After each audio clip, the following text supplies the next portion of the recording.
Foi attendu maison roue, ils sont Patrice Talon, automatique. Mais nos campagnes même, on a bien campagne même. Ben on a aussi yo voto mais, bon wa kwe kakamana zalo ya karo to me fio. We mandele tin bo meles magon pepe do film. Donc Patrice Talon a joto e wa poto me kede we na pon, me de ma so we mani yo. De Patrice Talon me de kuntu ino togudo et sorte wa jonion flanco tanga e kuna mo watu o me bo wa zona do to me fio de mere ma so we mani yo we die wa yi ndo réunion de blois do majestic we go e do rayo to don bondo kaka minando we do po we dion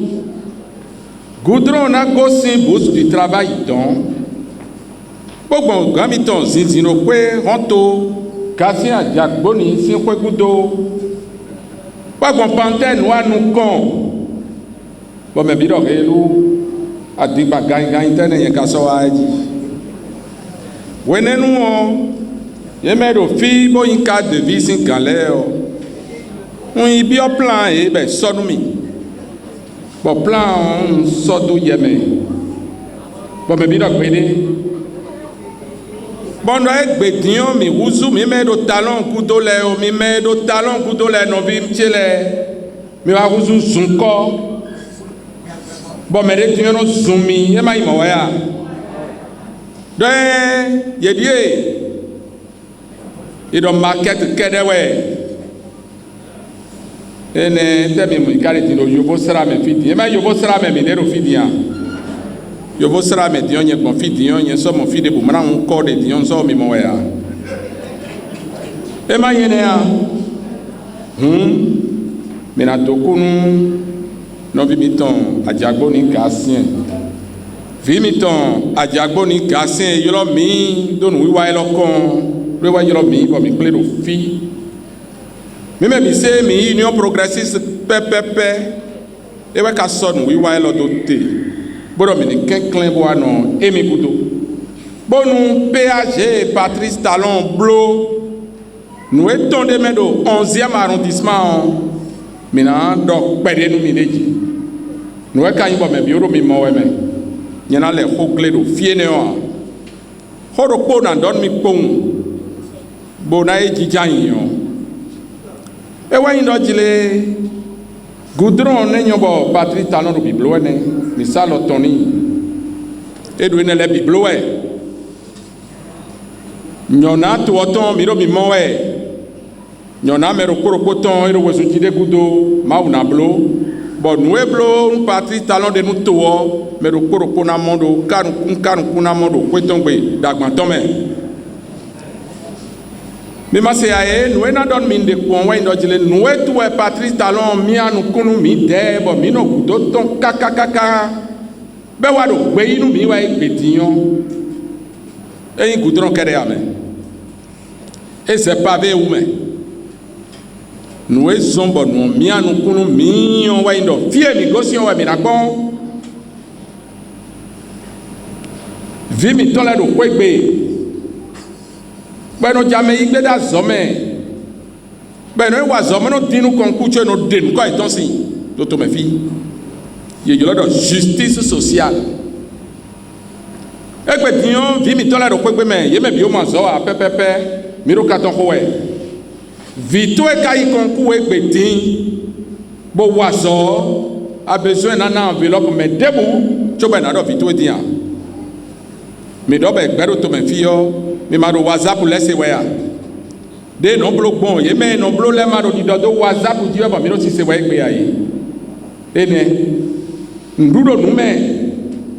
be ma na ma kwa bo zando to wa o Patrice Talon se wa nu mi to khodo gba mi ton e ko mi kade lo le o e ma ya kojo ple we mi ya Union Progressiste so do fidion parti e de me on et ni bla kanwe koza ou bon mi do kpo nu awe mi o to de na chigbon bo na nyonu mi pepe be na jodo ya lo men mi yo la kpo pade de ou nous na le pissé ouais zombo mi de mi donne Patrice Talon do e jonu on do imo bo yiyo ina hen gbada sini no yi wanu to wonu gbohun eni no kon ha mi pere ma jodo mo bo yiyo do mi de mi do pe si some bona le no kudoton bona le khemi nu pe aton bon we do ti dosi ele na do ifide enye do ifie ne lo e na jodo nu mi bo mi na he no to mi do ni bebe yi gbe nu mi ko peton ni Noé mi tableau 2019 do fi bon c'est semi tombe mi zedayi bon me de legbe bona mi kura yin se on pede o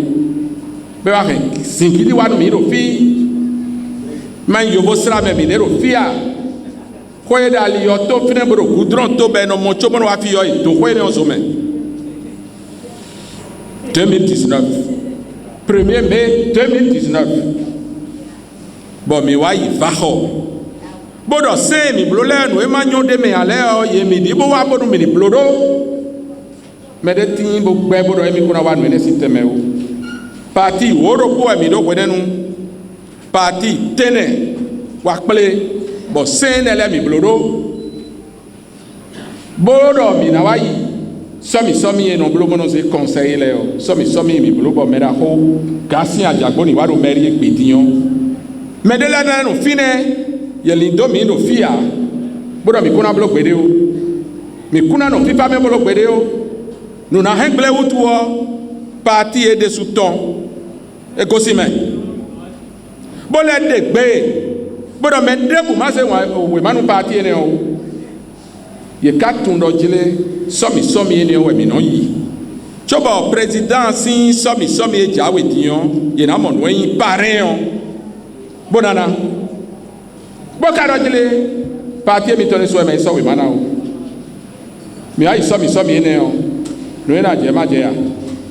pare na bi e parti ton e ton de sudana do mana ise we manu ede yo ye bako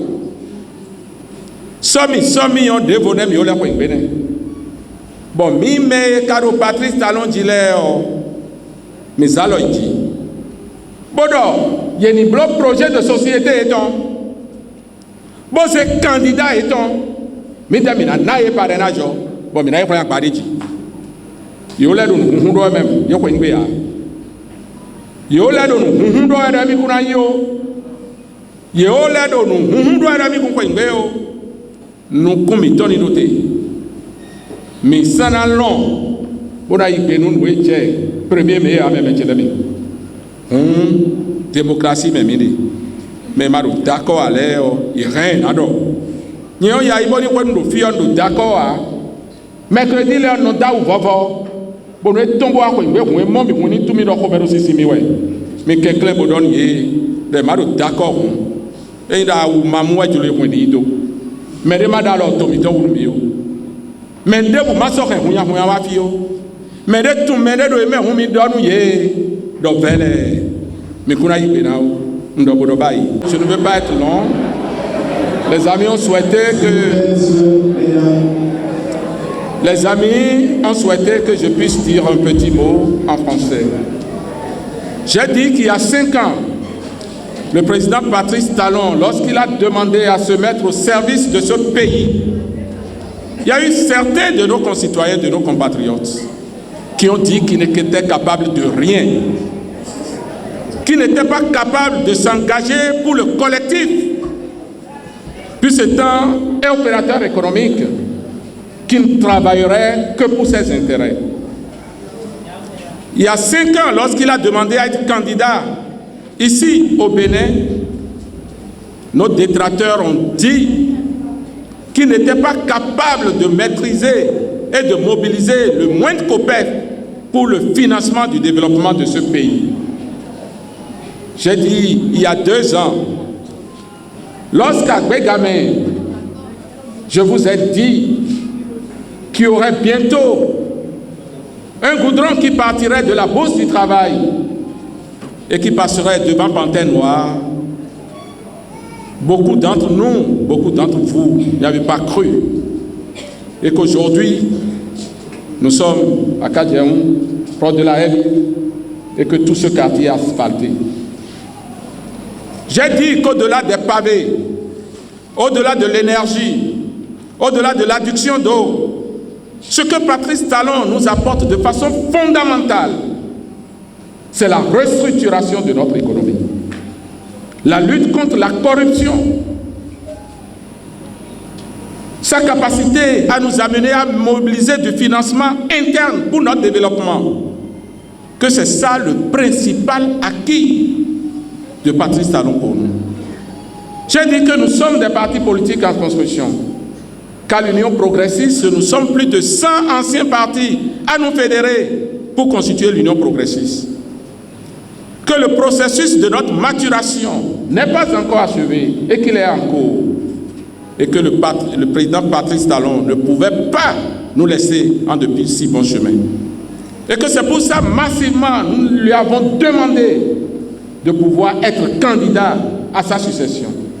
Et que, fort heureusement, qu'il a entendu nos cris de cœur et qu'il est en train de s'engager pour un nouveau mandat à la tête du pays. C'est ce que j'ai dit. Mais j'ai aussi dit que le 1er mai 2019,